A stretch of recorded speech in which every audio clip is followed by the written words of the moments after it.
കേരളത്തിലെ കോൺഗ്രസിനെ ഒറ്റക്കെട്ടായി ഒരുമിച്ച് ഞങ്ങളുടെ ദൗത്യം നിർവഹണത്തിൽ മുന്നോട്ട് നയിക്കുന്നതിന് വേണ്ടിയാണ് ഈ ടീം പ്രതിജ്ഞാബദ്ധമായിട്ട് പ്രവർത്തിക്കാൻ തീരുമാനിച്ചിട്ടുള്ളത്.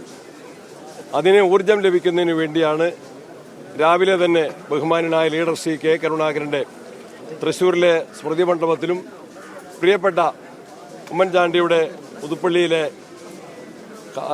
കല്ലറയിലും വന്ന് ഞങ്ങൾ അനുഗ്രഹം തേടിക്കൊണ്ട് പ്രാർത്ഥിക്കുകയും അവരുടെ ഓർമ്മകൾക്ക് മുൻപിൽ ശിരസ്നമിക്കുകയും ചെയ്തു. ഇനിയും കൊല്ലത്തെത്തി കോൺഗ്രസിൻ്റെ പ്രിയങ്കരനായ മുൻ മുഖ്യമന്ത്രിയായിരുന്ന ആർ ശങ്കർ സാറിൻ്റെ ശവകുടീരത്തിലും ഞങ്ങൾ ഇതേപോലെ തന്നെ ആദരാഞ്ജലികൾ അർപ്പിച്ച് പ്രത്യേകമായിട്ടുള്ള അനുഗ്രഹങ്ങൾക്ക് വേണ്ടി അഭ്യർത്ഥിക്കുന്നതാണ്. ഞങ്ങളിവിടെ കൃത്യമായിട്ട് സ്വീകരിച്ച ചാണ്ടി ഉമ്മൻ ഉൾപ്പെടെയുള്ള ഇവിടുത്തെ മുതിർന്ന നേതാക്കന്മാർ KCM തിരുവഞ്ചൂർ രാധാകൃഷ്ണനും ജില്ലാ കോൺഗ്രസ് കമ്മിറ്റിയുടെ മുൻ ഭാരവാഹികൾ ഉൾപ്പെടെയുള്ള നിരവധി സഹപ്രവർത്തകരുടെ പെട്ടെന്നുള്ള ഒരു അറിയിപ്പാണെങ്കിൽ പോലും ഇവിടെ സമ്മേളിച്ചു. അത് KPCCയുടെ പ്രവർത്തനങ്ങൾക്ക്, പുതിയ ടീമിൻ്റെ നേതൃത്വത്തിലുള്ള പ്രവർത്തനങ്ങൾക്ക് തുടക്കം കുറിക്കാൻ നല്ല ആവേശമായിട്ട് ഞങ്ങൾ കരുതുന്നു.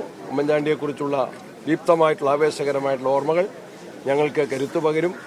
ഈ കരുത്തിൻ്റെ ബലത്തിൽ നന്മയുടെയും ജനസേവനത്തിൻ്റെയും പ്രതിജ്ഞാബദ്ധമായ പ്രവർത്തനങ്ങളുമായിട്ട് ഞങ്ങൾ മുന്നോട്ട് പോകുമ്പോൾ ബഹുജനങ്ങളുടെയും ഐക്യജനാധിപത്യ മുന്നണി പ്രസ്ഥാനത്തിൻ്റെയും യോജിപ്പിന് വേണ്ടിയും മുന്നേറ്റത്തിനു വേണ്ടിയും എല്ലാവരുടെയും സഹായം അഭ്യർത്ഥിക്കുന്നു. ഉമ്മൻചാണ്ടിയുടെ ഓർമ്മയ്ക്ക് മുൻപിൽ ഒരിക്കൽ കൂടി നമ്രശിരസ്കരാകുന്നു. പത്രസമ്മേളനമല്ല, ഇല്ല, ഒരു വാർത്താ സമ്മേളനമായിട്ട് ഉദ്ദേശിക്കുന്നില്ല. അത് മാത്രം ഈ സന്ദർശനത്തിന്റെ ഉദ്ദേശം മാത്രം.